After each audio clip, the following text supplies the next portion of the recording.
Hare Krishna, we read from Bhagavad Gita as it is, chapter 2, text 62.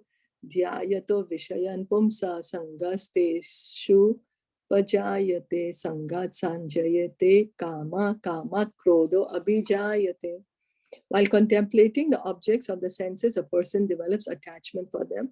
And from such attachment, lust develops. And from lust, anger arises. So this is also the Gyan portion of the Bhagavad Gita.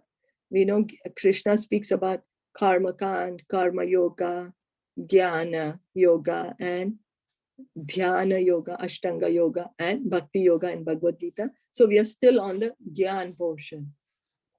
And what is he saying? Krishna is telling Arjuna, what is the root cause of lust? And what's the root cause of anger? How does a person become angry? How does a person become lusty? So he's saying, while contemplating the objects of the senses, a person develops attachment for them. So what is the object of the sense? For example, we see a very nice cake, and then we keep on thinking about it. Oh, it looks so good. So we are contemplating, looks so good. Maybe if I eat it, I'll feel happy. I'll feel the taste is so good. Then I'm getting attached to it because I'm putting a feeling to it already. And then I will have a desire. No, I must eat it because it feels so good. I think I'll feel very good. Then I will eat it. But I forgot to offer it to Krishna. I forgot to thank Krishna before I eat it. And then, so that is lust. Any material desire not connected to Krishna is lust. Not for the pleasure of Krishna is lust. Oh, then I'm so lusty. Yes, that's what our position is right now. That's why we have to hear and chant. Then, and if, for example, I see that cake and I'm already feeling it's so nice and it's so good and I'll feel so good to eat it. It'll be so delicious. I can relish it. But for some reason or the other, I can't get it. If I can't get it, then I'll become angry. Why can't I get it? That's what, this is just a very simple example of a cake. It could be, there's so many things that happen every day to us throughout the day. So it's with the contemplation of the object of the sense.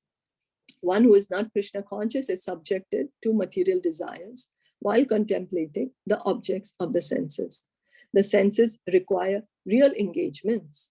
And if they are not engaged in the transcendental loving service of the Lord, they will certainly seek engagement in the service of materialism. So if I am Krishna conscious and I see the cake and I say, okay, either two things. Either, okay, it's vegetarian, there's no egg in it, it's a vegetarian cake, so let me Shri Vishnu it. 3 times I say Shri Vishnu, Shri Vishnu, Shri Vishnu. So I offer it to Krishna and then I eat. That's also Krishna conscious. Or I say, okay, let me go home and prepare a cake and then I offer it to Krishna and then I eat. That's also Krishna conscious. So if I don't do either of these things, then if I just eat it for myself without first thinking of Krishna, then that's a material desire. And so we can see practically whole day we are doing that. Why? Because we are not thinking of Krishna. We forget Krishna. We forget Krishna. So how to remember Krishna? The senses always need engagement. Always. The eyes always want to see something. The tongue always wants to speak. The ears always want to hear. The nose always wants to smell. Yesterday we were hearing how Ambarish Maharaj, how all the different senses of his body is engaging in the service of Krishna. He was a king. He didn't give up being a king. He didn't say that I'll give up my kingly duties. No, he's doing his duty as a king. Yet he's engaging his senses in the service of Krishna. In the material world, everyone, including Lord Shiva and Lord Brahma, to say nothing of other demigods in the heavenly planets, is subjected to the influence of sense objects.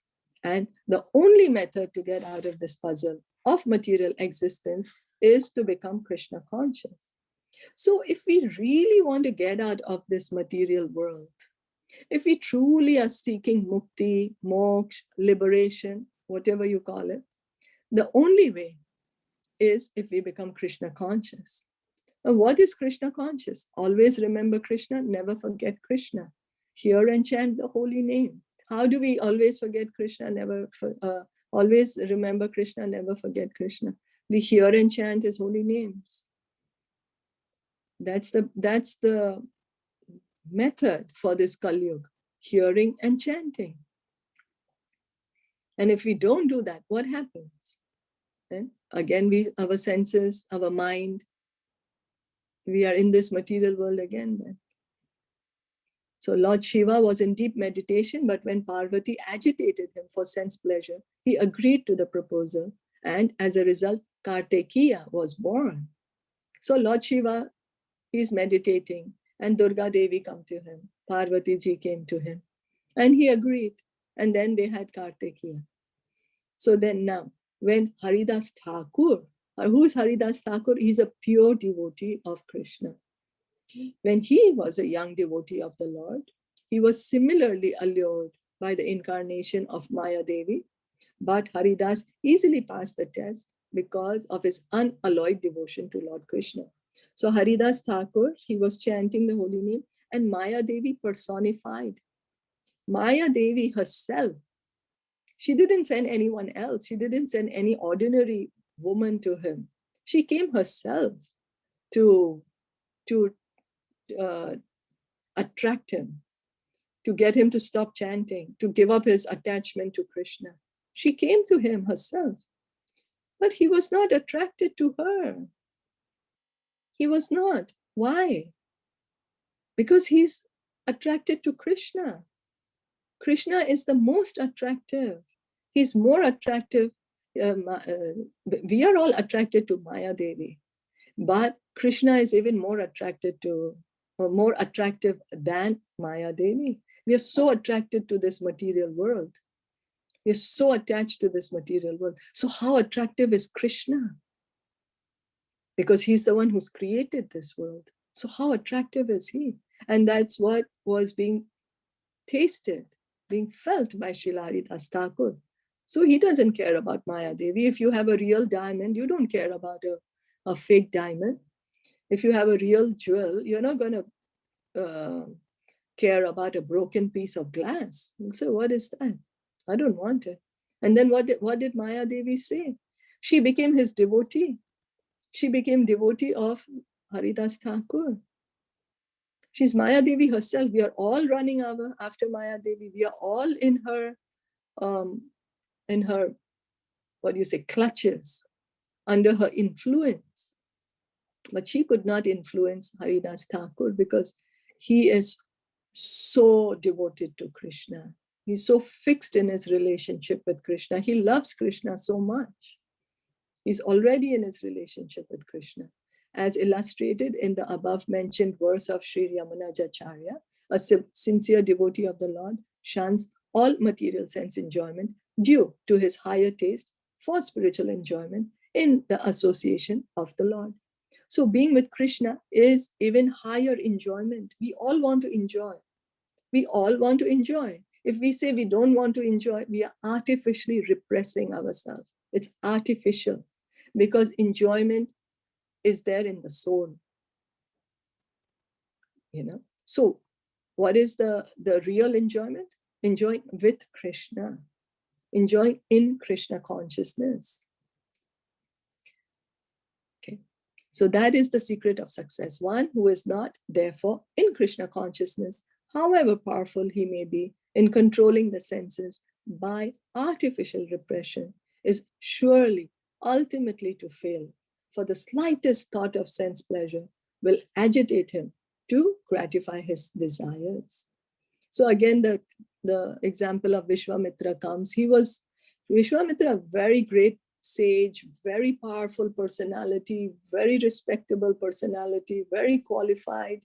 He was a yogi, yes, but he was not able to control his senses. When Menaka came to him, he gave in to the desire. But Haridas Thakur, he's a pure devotee of Krishna, so he could control his sense. He has Krishna, he doesn't need anything more. So this is an example for us to see, oh, if I have Krishna, then I don't need anything more. We are thinking this will make me happy, that will make me happy. But our true happiness is only when we are with Krishna. That's our true happiness.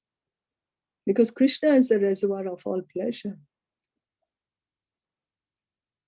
So how do we become Krishna conscious? How do we associate with Krishna? How do we feel that pleasure? We chant and hear, hearing and chanting. That's the recommended process for this age of Kali. Hearing and chanting. And that's what we do.